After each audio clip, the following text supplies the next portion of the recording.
Okay, so here's where we are. Over the past week, Joe and I have heard from so many people, from political leaders to regular citizens, deeply dismayed by several of President-elect Trump's cabinet selections, and they are scared. Last Thursday, we expressed our own concerns on this broadcast and even said we would appreciate the opportunity to speak with the president-elect himself. On Friday, we were given the opportunity to do just that. Joe and I went to Mar-a-Lago to meet personally with President-elect Trump. It was the first time we have seen him in 7 years. Now, we talked about a lot of issues, including abortion, mass deportation, threats of political retribution against political opponents, and media outlets. We talked about that a good bit.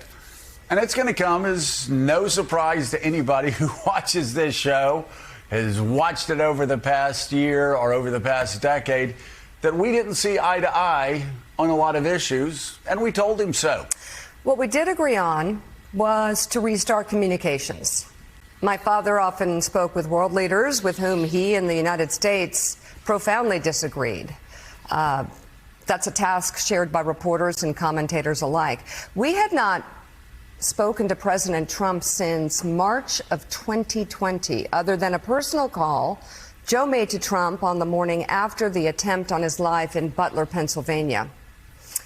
In this meeting, President Trump was cheerful, he was upbeat, he seemed interested in finding common ground with Democrats on some of the most divisive issues. And for those asking why we would go speak to the president-elect during such fraught times, especially between us, I guess I would ask back, why wouldn't we? 5 years. People are feeling some type of way because a civil war within the Democratic Party continues to inflame and spiral out of control, and everybody is feeling some type of way. Now, Morning Joe is saying that they wanted to have a conversation and find common ground, which I think that there's a double meaning in that. I think that they're actually trying to save their jobs because CNN is laying off and MSNBC had, low turnout when it came to the election, and viewers are watching less and their demographic is aging. And as you can see from the results of the actual election, that the people are moving another way. And so I think that they're grifting. They're trying to pander and make an adjustment while at the same time saving face, but the audience is not going for it because just a little bit ago they was talking about fascist talk. Now they're saying we want to restart communication. We want to restart our relationship and have some level of journalistic integrity. Now that we know that you're the president of the United States of America, essentially they're bowing the knee and the people are holding them accountable for it. Years of political warfare has deeply divided Washington and the country. We have been as clear as we know how in expressing our deep concerns about President Trump's actions and words in the coarsening of public debate. But for nearly 80 million Americans, election denialism, public trials, and January 6th were not as important as the issues that moved them to send Donald Trump back to the White House with their vote. Just bend the knee. Joe and I realize it's time to do something different. And that starts with not only talking about Donald Trump, but also talking with him. As somebody close to Donald Trump told me this past weekend, this is a president who's not seeking re-election. So maybe, just maybe, now could be the time for both parties to get to work.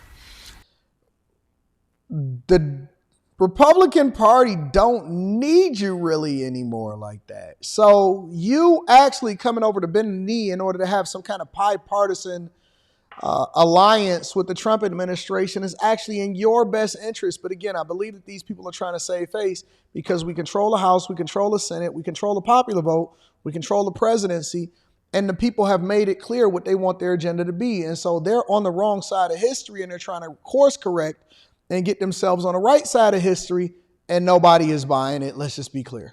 I know, given the jarring headlines that we read every day, that may seem like a stretch, but think about this.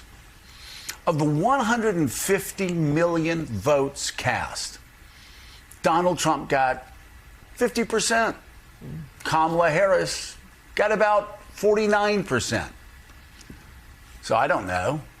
Seems to make sense for leaders of both parties to seek common ground, if it's possible at all. And I will tell you, a lot of Democratic leaders we've talked to this past week, since the election, have told Mika and me it's time for a new approach. And when I say top Democrats, I mean top Democrats.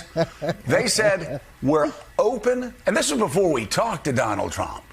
They said, listen, we're open to working with the incoming president if the incoming president is open to working with us. Yeah, the question is, though, how do we get there? Hyperbole and personal attacks will not work. My hair on fire doesn't work. We've all seen that. What also does not work is threatening political opponents with arrest, harassment, and even jail. That is a failed path. Recent history has proven that impeachments and trials turn those on trial into political martyrs and only make them more popular with the American people. Just ask Bill Clinton and Donald Trump. We know this will be a consequential presidency. The question is whether it will be constructive. It will take a new approach from all sides, from both parties, and a leader who can bring them together. And only time will tell if Donald Trump is that leader. As for us, we also let him know that we will continue to speak truth to power and push back hard when called for, as we have. Why do all Democrats or people that support the Democratic Party say truth to power? What is that supposed to mean? What does that mean? The American people have spoken. We don't care about your truth. We only care about the truth. Speaking truth to power means nothing but another talking point that they were talking about on the Democratic side that's not relevant. Kill it and bend the knee. With all presidents. Don't be mistaken. We're not here to defend or normalize Donald Trump.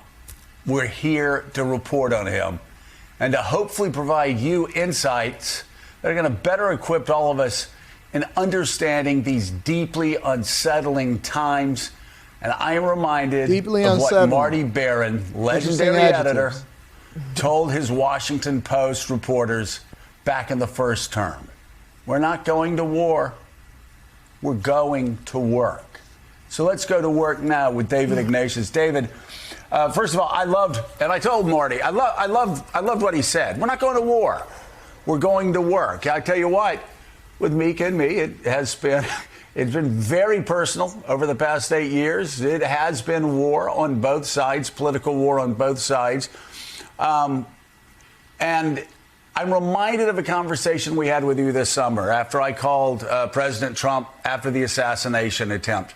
I just talked to him and said, we don't have to continue to try to make excuses and all of this stuff. The reality is that they pay attention to what's going on. The ratings is on the line. People need to know what side of the fence you're standing on. Their demographic is aging. People are defecting away from the Democratic Party. They're no longer interested in y'all railing against the President of the United States of America, the rightful president that's won 3 times of the President of the United States of America. We have an escalation of war on behalf of the Biden administration. Nobody wants to talk about that and hold them accountable, but they want to sit here and talk about their feelings. And in reality, they trying to save their jobs. That's my opinion of it. I think that the people that are holding them accountable are absolutely hilarious. If you go through and you read the comments of this video, it's so funny.